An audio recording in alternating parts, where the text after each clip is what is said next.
Hello' everyone, আপোনালোক সকলোকে স্বাগতম জনাইছোঁ আছাম জিকে ইউটিউব চেনেলৰ আন এটা নতুন ভিডিঅ'লৈ।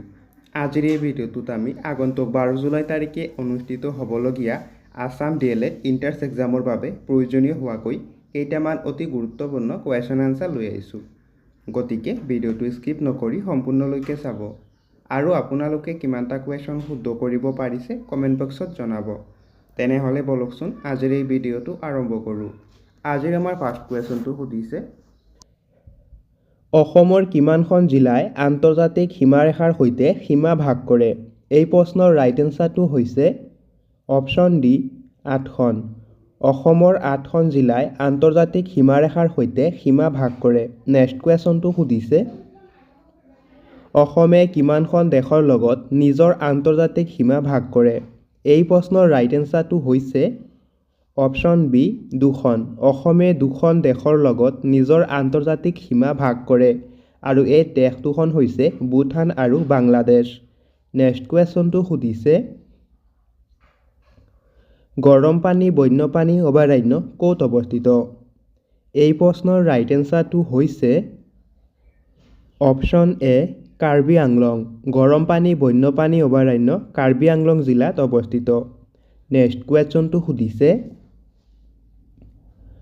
শৰাইঘাটৰ যুদ্ধৰ স্মৃতি উদ্যান ক'ত আছে? এই প্ৰশ্নৰ ৰাইট এনচাৰটো হৈছে অপশ্যন বি কামৰূপ জিলাৰ আগিয়াতুৰিত। নেক্সট কুৱেশ্যনটো সুধিছে, তলৰ কোনখন জিলা ব্ৰহ্মপুত্ৰৰ উত্তৰ আৰু দক্ষিণ পাৰ আগুৰি আছে? এই প্ৰশ্নৰ ৰাইট এনচাৰটো হৈছে ৰাইট এনচাৰ হৈছে অপশ্যন বি যোৰহাট। যোৰহাট জিলাখনে ব্ৰহ্মপুত্ৰৰ উত্তৰ আৰু দক্ষিণ পাৰ আগুৰি আছে। নেক্সট কুৱেশ্যনটো সুধিছে, কোনখন নৈৰ পাৰত হিন্দুসকলৰ পবিত্ৰ স্থান হৰিদ্বাৰ অৱস্থিত? এই প্ৰশ্নৰ ৰাইট এনচাৰটো হৈছে অপশ্যন এ গংগা নদী। গংগা নদীৰ পাৰত হিন্দুসকলৰ পবিত্ৰ স্থান হৰিদ্বাৰ অৱস্থিত। নেক্সট কুৱেশ্যন, কোনটো ৰাষ্ট্ৰীয় ঘাইপথত নামদাঙৰ শিলৰ সাঁকো অৱস্থিত? কোনটো ৰাষ্ট্ৰীয় ঘাইপথৰ নামদাঙৰ শিলৰ সাঁকো অৱস্থিত সুধিছে। এই প্ৰশ্নৰ ৰাইট এনচাৰ হৈছে অপশ্যন বি 37 নম্বৰ ৰাষ্ট্ৰীয় ঘাইপথত। 37 নম্বৰ ৰাষ্ট্ৰীয় ঘাইপথত নামদাঙৰ শিলৰ সাঁকো অৱস্থিত। নেক্সট কুৱেশ্যনটো সুধিছে, জ্যোতি চিত্ৰবন ক'ত অৱস্থিত? জ্যোতি চিত্ৰবন ক'ত অৱস্থিত সুধিছে। ইয়াৰ ৰাইট এনচাৰটো হৈছে অপশ্যন ডি গুৱাহাটী। জ্যোতি চিত্ৰবন গুৱাহাটীত অৱস্থিত। নেক্সট কুৱেশ্যন, বৰদলৈ ট্ৰফী কোনবিধ খেলৰ লগত জড়িত? বৰদলৈ ট্ৰফী কোনবিধ খেলৰ লগত জড়িত সুধিছে। ইয়াৰ ৰাইট এনচাৰ হৈছে option B football. Bordoloi trophy football খেলৰ লগত জড়িত। নেক্সট কুৱেশ্যনটো সুধিছে, সুৰমা নদী অসমৰ কোনখন বিখ্যাত নদীৰ আন এটা নাম? এই প্ৰশ্নৰ ৰাইট এনচাৰটো হৈছে অপশ্যন বি বৰাক। সুৰমা নদী অসমৰ বৰাক নদীৰ আন এটা নাম। নেক্সট কুৱেশ্যন, নগা পাহাৰৰ পৰা কাৰ্বি মালভূমিক কোনখন নদীয়ে বিচ্ছিন্ন কৰিছে? এই প্ৰশ্নৰ ৰাইট এনচাৰটো হৈছে অপশ্যন এ ধনশিৰি নদী। নগা পাহাৰৰ পৰা কাৰ্বি মালভূমিক ধনশিৰি নদীয়ে বিচ্ছিন্ন কৰিছে। নেক্সট কুৱেশ্যনটো সুধিছে, বৰ্তমান অসমৰ সৰ্বাধিক জনবসতিপূৰ্ণ জিলা কোনখন? এই প্ৰশ্নৰ ৰাইট এনচাৰটো হৈছে অপশ্যন চি নগাঁও। বৰ্তমান অসমৰ সৰ্বাধিক জনবসতিপূৰ্ণ জিলাখনৰ নাম হৈছে নগাঁও জিলা।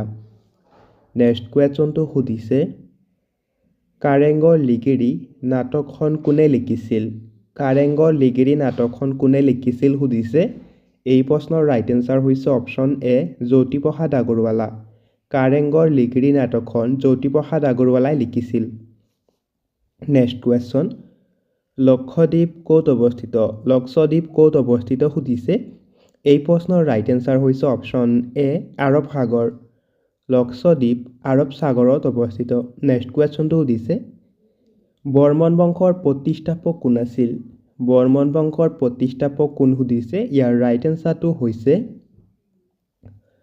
Option D Pushya Barman. বৰ্মন বংশৰ প্ৰতিষ্ঠাপক হৈছে পুষ্য বৰ্মন। নেক্সট কুৱেশ্যন, ভাৰতীয় জাতীয় সংগীতটো সম্পূৰ্ণকৈ গোৱাৰ সময় কিমান? এই প্ৰশ্নৰ ৰাইট এনচাৰটো হৈছে অপশ্যন চি 52 ছেকেণ্ড। ভাৰতীয় জাতীয় সংগীতটো সম্পূৰ্ণকৈ গোৱাৰ সময় হৈছে 52 ছেকেণ্ড। নেক্সট কুৱেশ্যনটো সুধিছে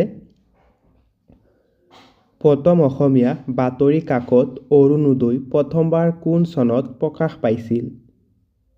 এই প্ৰশ্নৰ ৰাইট এনচাৰটো হৈছে অপশ্যন এ 1844 চনত। নেক্সট কুৱেশ্যনটো সুধিছে অসমৰ কোন ঠাইত আৰক্ষী প্ৰশিক্ষণ কেন্দ্ৰ আছে? এই প্ৰশ্নৰ ৰাইট এনচাৰটো হৈছে অপশ্যন ডি দেৰগাঁও। অসমৰ দেৰগাঁৱত আৰক্ষী প্ৰশিক্ষণ কেন্দ্ৰ আছে। নেক্সট কুৱেশ্যনটো সুধিছে ডক্টৰ মামণি ৰয়ছম গোস্বামীয়ে সাহিত্য একাডেমী বঁটা লাভ কৰা কিতাপখনৰ নাম কি? এই প্ৰশ্নৰ ৰাইট এনচাৰটো হৈছে অপশ্যন চি মামৰে ধৰা তৰোৱাল।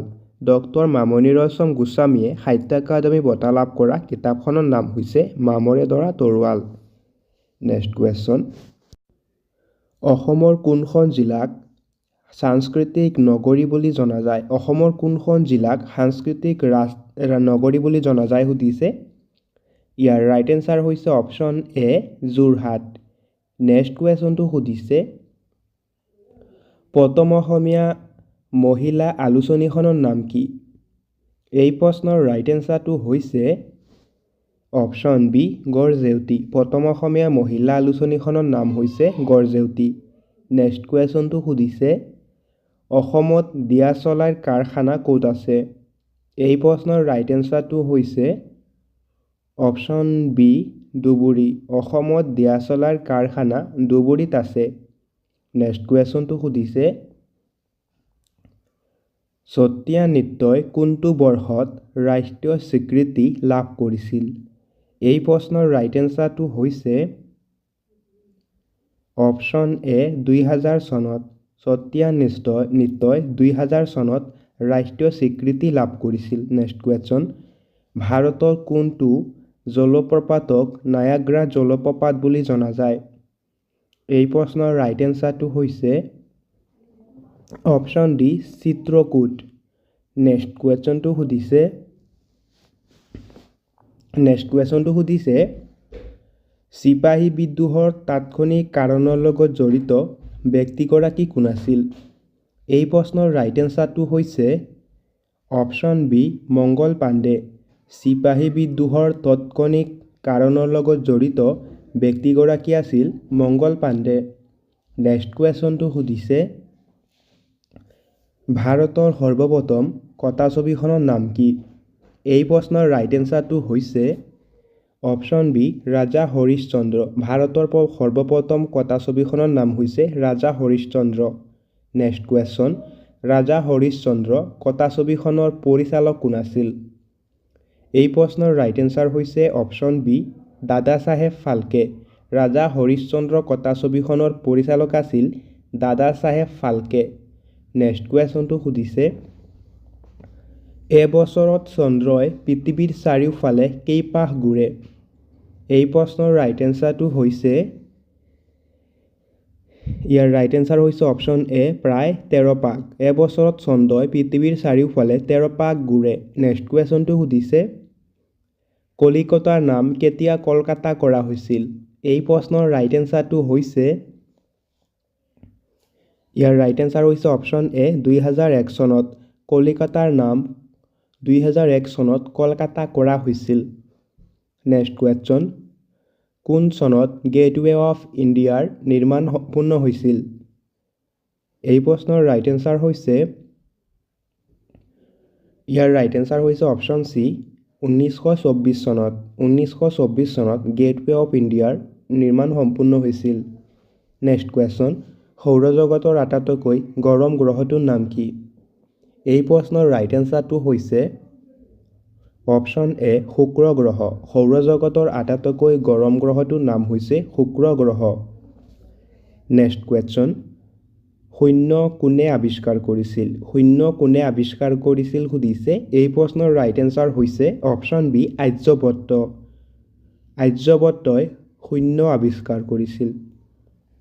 Next question. জগন্নাথ মন্দিৰ ক'ত অৱস্থিত? জগন্নাথ মন্দিৰ ক'ত অৱস্থিত সুধিছে। ইয়াৰ ৰাইট এনচাৰ হৈছে অপশ্যন চি পুৰী। জগন্নাথ মন্দিৰ উৰিষ্যা ৰাজ্যৰ পুৰীত অৱস্থিত। নেক্সট কুৱেশ্যনটো সুধিছে বাহ নৃত্য ভাৰতৰ কোনখন ৰাজ্যৰ বিখ্যাত নৃত্য? এই প্ৰশ্নৰ ৰাইট এনচাৰটো হৈছে ইয়াৰ ৰাইট এনচাৰ হৈছে অপশ্যন বি মিজোৰাম। বাহ নৃত্য ভাৰতৰ মিজোৰাম ৰাজ্যৰ এটা বিখ্যাত নৃত্য। Next question. এলিফেণ্টাৰ গুহাবোৰ ক'ত অৱস্থিত? এলিফেণ্টাৰ গুহাবোৰ ক'ত অৱস্থিত সুধিছে। ইয়াৰ ৰাইট এনচাৰটো হৈছে অপশ্যন এ মহাৰাষ্ট্ৰ। এলিফেণ্টাৰ গুহাবোৰ মহাৰাষ্ট্ৰত অৱস্থিত। Next question. নটৰাজ মন্দিৰ ক'ত অৱস্থিত? নটৰাজ মন্দিৰ ক'ত অৱস্থিত সুধিছে। ইয়াৰ ৰাইট এনচাৰটো হৈছে অপশ্যন ডি তামিলনাডু। নটৰাজ মন্দিৰ তামিলনাডুত অৱস্থিত। নেক্সট কুৱেশ্যনটো সুধিছে জ্যোতিপ্ৰসাদ আগৰৱালাৰ দ্বাৰা পৰিচালিত দ্বিতীয়খন চলচ্চিত্ৰৰ নাম কি? এই প্ৰশ্নৰ ৰাইট এনচাৰটো হৈছে অপশ্যন বি ইন্দ্ৰমালতী। জ্যোতিপ্ৰসাদ আগৰৱালাৰ দ্বাৰা পৰিচালিত দ্বিতীয়খন চলচ্চিত্ৰৰ নাম হৈছে ইন্দ্ৰমালতী আৰু প্ৰথমখন হৈছে জয়মতী। নেক্সট কুৱেশ্যনটো সুধিছে কোনে শকুন্তলা নামৰ অসমীয়া চলচ্চিত্ৰখন পৰিচালনা কৰিছিল? কোনে শকুন্তলা নামৰ অসমীয়া চলচ্চিত্ৰখন পৰিচালনা কৰিছিল সুধিছে। ইয়াৰ ৰাইট এনচাৰ হৈছে option B doctor Bhupen Hazarika. Doctor Bhupen হাজৰিকাই শকুন্তলা নামৰ অসমীয়া চলচ্চিত্ৰখন পৰিচালনা কৰিছিল। নেক্সট কুৱেশ্যনটো সুধিছে অসমৰ সৰ্বাধিক বনাঞ্চল থকা জিলা কোনখন? অসমৰ সৰ্বাধিক বনাঞ্চল থকা জিলা কোনখন সুধিছে। এই প্ৰশ্নৰ ৰাইট এনচাৰটো হৈছে অপশ্যন এ কাৰ্বি আংলং। অসমৰ সৰ্বাধিক বনাঞ্চল থকা জিলাখন হৈছে কাৰ্বি আংলং জিলা। Next question. প্ৰথম অসমীয়া দৈনিক বাতৰি কাকতখনৰ নাম কি? এই প্ৰশ্নৰ ৰাইট এনচাৰটো হৈছে অপশ্যন ডি দৈনিক বাতৰি। প্ৰথম অসমীয়া দৈনিক বাতৰি কাকতখনৰ নাম হৈছে দৈনিক বাতৰি। নেক্সট কুৱেশ্যনটো সুধিছে অসমৰ কোনগৰাকী কবিক সুগন্ধি পখিলাৰ কবি বুলি জনা যায়? এই প্ৰশ্নৰ ৰাইট এনচাৰটো হৈছে ইয়াৰ ৰাইট এনচাৰ হৈছে অপশ্যন এ হীৰেণ ভট্টাচাৰ্য। হীৰেণ ভট্টাচাৰ্যক সুগন্ধি পখিলাৰ কবি বুলি জনা যায়। নেক্সট কুৱেশ্যনটো সুধিছে গৌৰীপুৰৰ জমিদাৰী কাৰ নেতৃত্বত আৰম্ভ হৈছিল?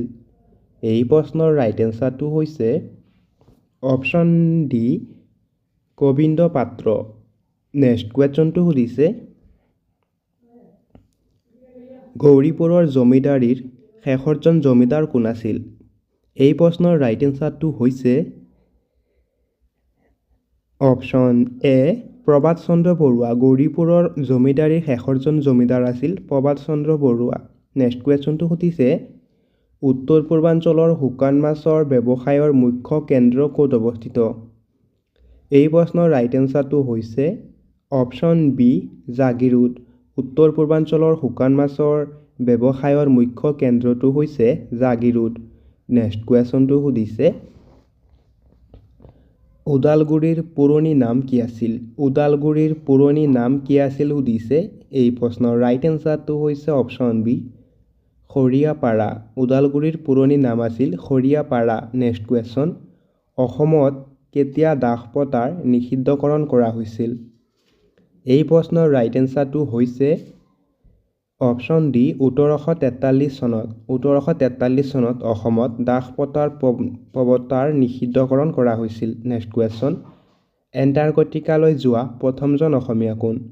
এণ্টাৰ্কটিকালৈ যোৱা প্ৰথমজন অসমীয়া কোন সুধিছে। ইয়াৰ ৰাইট এনচাৰটো হৈছে অপশ্যন চি ৰাঘৱ চন্দ্ৰ ডেকা। এণ্টাৰ্কটিকালৈ যোৱা প্ৰথমজন অসমীয়া হৈছে ৰাঘৱ চন্দ্ৰ ডেকা। নেক্সট কুৱেশ্যন বৰ্তমান অসমৰ আৰক্ষী সঞ্চালক প্ৰধান কোন? এই প্ৰশ্নৰ ৰাইট এনচাৰটো হৈছে অপশ্যন এ জ্ঞানেন্দ্ৰ প্ৰতাপ সিং বা জি পি সিং। নেক্সট কুৱেশ্যনটো সুধিছে নেক্সট কুৱেশ্যনটো সুধিছে কোন চনত গুৱাহাটীৰ নেহেৰু ষ্টেডিয়াম মুকলি কৰা হৈছিল? কোন চনত গুৱাহাটীৰ নেহেৰু ষ্টেডিয়াম মুকলি কৰা হৈছিল সুধিছে। ইয়াৰ ৰাইট এনচাৰটো হৈছে অপশ্যন চি 1962 চনত। 1962 চনত গুৱাহাটীৰ নেহেৰু ষ্টেডিয়াম মুকলি কৰা হৈছিল। নেক্সট কুৱেশ্যনটো সুধিছে পাটকাই পৰ্বতক কেনেধৰণৰ পৰ্বত বুলি জনা যায়? এই প্ৰশ্নৰ ৰাইট এনচাৰ হৈছে অপশ্যন চি বংগীল পৰ্বত। পাটকাই পৰ্বতক বংগীল পৰ্বত বুলি জনা যায়।